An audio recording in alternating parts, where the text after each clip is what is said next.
Everything began with a teacup, small, simple, ceramic, the kind offered to guests during meetings, the one that silently conveys respect. But this one carried almost death. President Ibrahim Traoré was in a private meeting at a military base outside Ouagadougou. Nothing significant, just a discreet gathering of senior officers and advisors to discuss the logistics of an imminent operation in the east. A calm, relaxed atmosphere. Nothing unusual. They were seated in a circle under a mango tree. A soldier in a plain uniform was passing around cups of hot spiced tea. Traoré took the cup as usual, with a smile. He nodded in thanks, but he paused. He didn't drink, not yet. His gaze quickly shifted to the server, a new face, young, nervous. He held the cup with both hands, delicately, as if it were made of glass. Across the circle, Colonel Yaya Konate, an experienced officer known for his sharp mind and cold stare, took his first sip quickly, almost too eagerly. He looked at the president and said, "Drink, Mr. President. The tea is fresh." But Traoré didn't move. He smiled. Then slowly, he placed the cup on the small wooden table beside him. The air around them shifted slightly. Not enough for an ordinary person to notice, but Captain Zongo, seated in the back as always, saw the signal. Traoré had trained with wolves. He knew how to recognize the scent of betrayal. 2 hours earlier, inside the palace, Traoré had received an anonymous tip, a small note left on his desk while he was in a meeting. "Watch your tea today. They will test your trust." No name, no clue, just that warning. He didn't ignore it. Instead, he played the game. He stuck to the schedule, went to the base, sat among men he had known for years, and waited for someone to reveal themselves. And now, with the untouched cup sitting between them, something was deeply wrong. Traoré looked straight into Colonel Konate's eyes and said, "You know, I always find it interesting how many things can hide in something as small as a cup." Konate gave a tight smile. "That's the beauty of tea, sir. Or the danger," Traoré responded. Then he stood slowly, and the tone of the entire meeting shifted. President Ibrahim Traoré stood tall, hands behind his back, eyes fixed on Colonel Konate. Everyone else in the meeting froze. The air grew heavy. The birds nearby had gone silent, as if they too were waiting for what came next. Traoré didn't raise his voice. He didn't flex his authority. He simply asked a question, calm but sharp as a blade. "Colonel, do you trust the people who poured this tea?" Colonel Konate blinked. His lips tightened. "Of course, Mr. President." "Good," said Traoré. He turned to one of the aides and pointed to the untouched cup. "Then please drink mine." The aide reached for the cup, confused. Konate's eyes widened. "No, wait," he said quickly. "We don't want to mix cups. There could be a hygiene issue." Traoré raised his hand. "Hygiene, Colonel? Or poison?" The circle of officers fell silent. You could hear the wind rustling through the trees. Konate tried to recover. "Mr. President, I assure you no one here would—" But Traoré was already stepping away from the table. He pulled out a small walkie-talkie and spoke 2 words. "Bring him." Within seconds, 2 soldiers stepped forward, escorting the young tea server, the nervous soldier in the plain uniform, his hands tied behind his back. He looked terrified. His mouth trembled. One of the president's bodyguards placed a small pouch on the table. On the table, hidden inside the server's sock, was a tiny plastic vial. The label, written in minuscule letters, read VXT42. A slow-acting neurotoxin, enough to kill a man in minutes. Colorless, tasteless, odorless, and now present in a teacup meant for the lion of Burkina Faso. The president turned to the circle of officers. "I've led soldiers in real battles," he said calmly, "and I've buried brothers in war. But this betrayal from within our own house is worse than any enemy." Then he looked at Konate again. "You invited me here. You arranged the tea. And you told me to drink first." Konate stood slowly, his face pale. "This is madness." But Captain Zongo was already moving. Within seconds, Konate was surrounded. Traoré stepped closer, face to face. "Did you think I wouldn't sense it, Colonel? Do you think I got this far by drinking every cup handed to me?" Konate said nothing. Traoré leaned in. "Men like you don't want power to serve. You want it to sell." Then he gave the order. "Take him. No public arrest, no spectacle for them. We give them silence." As the colonel was led away, The rest of the officers sat in disbelief. The poison had failed, but the message was clear. The lion had been tested, and he hadn't flinched. Back at the palace, the traitor was locked in a cold underground room, the kind whose walls hear every word but never speak. Colonel Konate refused to talk. He denied everything, claimed he had nothing to do with the young tea server, said he knew nothing about any poison, that he was the victim of a plot. But President Ibrahim Traoré wasn't interested in shouting. He believed in evidence, silent, sharp, and solid. Captain Zongo entered the interrogation room with a small black notebook. It had been found hidden in the soldier's bag, the tea server who had nearly served death in a cup. Zongo opened it and showed it to Konate. "This is your handwriting," he said. "We've checked." Inside were coded names, meeting dates, and strange lists of payments, including a significant transaction a few days before the poisoning attempt. But one name appeared more than any other: El Shakal, the Jackal. Traoré watched from behind the mirror. He turned to his aide and asked, "Have we heard this name before?" The aide nodded slowly. "Yes, sir. It came up once in an intercepted call 3 months ago linked to foreign intelligence." Traoré's expression hardened. "So this goes beyond Konate. This wasn't a lone wolf. There was a bigger hand behind the cup." Later that evening, Traoré called a silent emergency meeting with only his most trusted men, including Zongo, 2 counterintelligence officers, and a civilian cybernetics expert who had worked on decrypting files during the previous coup attempt. They met in the underground war room. Zongo placed the notebook on the table. "This name, Lash Shakal, he's the one giving orders. The soldier was just a tool. Konate was the delivery system." Traoré nodded. "So, what we need is the source." The cybernetics expert worked quickly, connecting phone records, digital trails, satellite pings. Most of the lines had been wiped, but one message stood out. It was from a burner phone used only once. The text read, "For the cup, tomorrow he'll see nothing." Sent from a location less than 2 kilometers from the French consulate in Ouagadougou. Zongo looked up. "So he's still here." Traoré crossed his arms. "If he's hiding in this city..." From then on, it was no longer about tracking a ghost, but a very real man. The hunt had just begun, and the stakes had radically changed. The goal was no longer just to capture a corrupt colonel, but to unmask the mastermind behind the entire operation, the so-called Shakal, an elusive figure who gave orders and then vanished without a trace. Ibrahim Traoré had no intention of sitting through another attack. This time, he would take the initiative.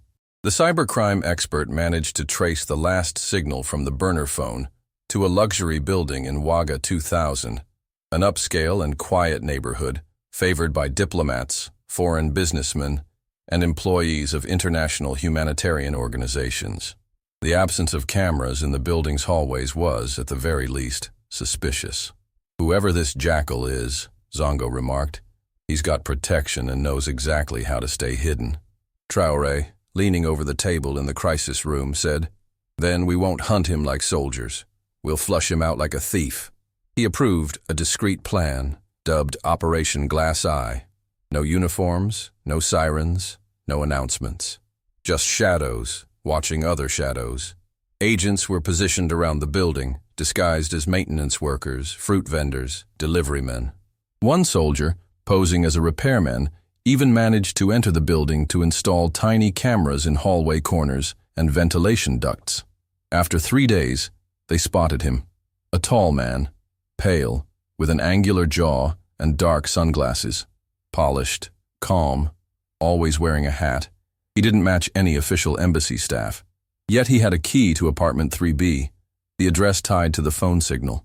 He was cautious, never leaving at the same time and never using the same car twice. But he made a mistake. He ordered food. A smile spread across Traoré's face when he heard the news. "Perfect. We'll make the delivery ourselves."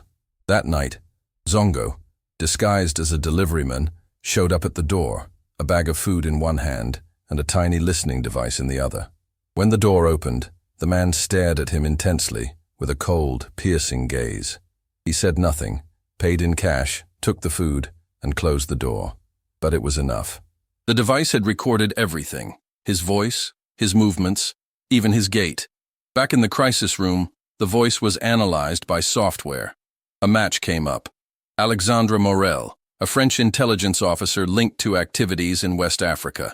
Officially retired, but known in confidential circles as Lacal. This was the man who had ordered the assassination of President Ibrahim Traoré over a cup of tea. But arresting him wouldn't be easy. He had no diplomatic badge, but if they captured him publicly, foreign powers could cry abduction. If they raided the apartment, he could vanish in seconds, his escape routes likely covered. Traoré thought long and hard, then said, "Let's give him what he wants." Zongo raised an eyebrow. "Sir, we tell him, I'm hosting a private dinner, invitation only, with important guests. He'll try again." Zongo nodded slowly. "And when he comes," Traoré's eyes narrowed. "We end it." The trap was set. President Ibrahim Traoré announced a discreet high-level dinner to be held inside the presidential villa, with only a few trusted guests. No press, no public guest list. The news spread chow-chow through the usual channels, just loud enough for a certain someone to hear. Zongo and his team kept watch on apartment 3B. They didn't see Morel leave, but they noticed his phone was active again. A new burner phone, this one, sent a message across the city. It meant another assassination attempt was imminent, but this time, Traoré wasn't the target. He was the bait. In the palace kitchens, the entire catering staff had been replaced with counterintelligence agents. In their chef uniforms, every utensil, every dish, every cup was inspected and marked. Hidden microphones had been placed under the dining table, in flower vases, and even inside salt shakers. No movement would go unnoticed. At 7:30 p.m., the dinner began. 4 guests sat at the table, all carefully chosen, loyal, silent, and aware of the mission. Traoré was at the head of the table, calm, dressed not in a full military uniform, but in a modest, traditional tunic. He didn't want to look like a target. Zongo was in the surveillance room, eyes glued to every angle. "No movement from apartment 3B, he whispered into the mic. "No entry breaches detected." But then, it happened. A server appeared with a tray of drinks. He wasn't one of theirs. Zongo froze. "Who is that?" "That's not one of ours." The cameras zoomed in. The man moved differently. His face was calm, but his right hand trembled slightly. He set the tray down and stepped back. Traoré raised his glass but didn't drink. He looked the man in the eyes and said, "Would you like to share a drink with your president?" The man hesitated. Traoré stood slowly. "You've been hiding for a long time, Alexandre. But you made a mistake." The entire room sprang into action in an instant. Chairs scraped, guards burst in. The man tried to reach for a pin inside his sleeve. Something small, something sharp. But Zongo was already behind him. In seconds, he was pinned to the floor. "No firearm," Traoré said, stepping closer. "Just poison, again? Did you really think the same trick would work twice?" "Morel." Le Chacal looked up, his face twisted with rage. "You've made enemies you can't fight," he hissed. Traoré crouched beside him. "I don't fight them," he said. "I outlive them." He stood and gave the order. "No press, no parade. Take him out tonight to the deepest cell we have. This isn't a show, it's a message." Across the city, nothing seemed different, but something massive had happened. A second assassination attempt on the president's life had failed. The man behind it all, captured, silenced. But Traoré wasn't done. He knew this wasn't just about poison or politics. It was a warning. Someone out there was willing to kill for power. But now, they knew. Traoré doesn't drink from any cup without checking what's inside. The silence after the storm was almost louder than the storm itself. No announcement was made, no photos leaked. The man called Lacal, the ghost behind the poison, had vanished into a hole so deep the world would never find him. But President Ibrahim Traoré knew the danger wasn't over. He sat alone in his office the next morning, holding the same ceramic cup from the first attempt, washed, clean now, empty, but still heavy with meaning. He thought of the young soldier who had carried the poison without understanding it. He thought of Colonel Konate, once a man of honor, now awaiting justice in chains. And he thought of the people, the millions who trusted him, without knowing how many blades he walked on. Then came a knock. It was Captain Zongo. "Sir," he said. The military academy is ready for your speech. Traoré nodded. That afternoon, Traoré stepped into the courtyard of Burkina Faso's National Military Academy. Hundreds of young cadets stood in formation. They had heard whispers. Something dangerous had happened. Something big, but they didn't know the full truth. Traoré stood on the stage, a microphone before him, no paper in hand. He didn't need it. You need to take notes. Some of you may not grasp the weight of the uniform you wear, he began. You think it gives you power, but it actually gives you responsibility. He held up the cup. This cup nearly cost me my life, not because of the tea it held, but because of the trust I placed in the wrong people. He paused. The cadets were frozen, some with wide eyes, others with clenched fists. One day, you will be the guardians of this nation, but protecting it isn't just about wielding weapons.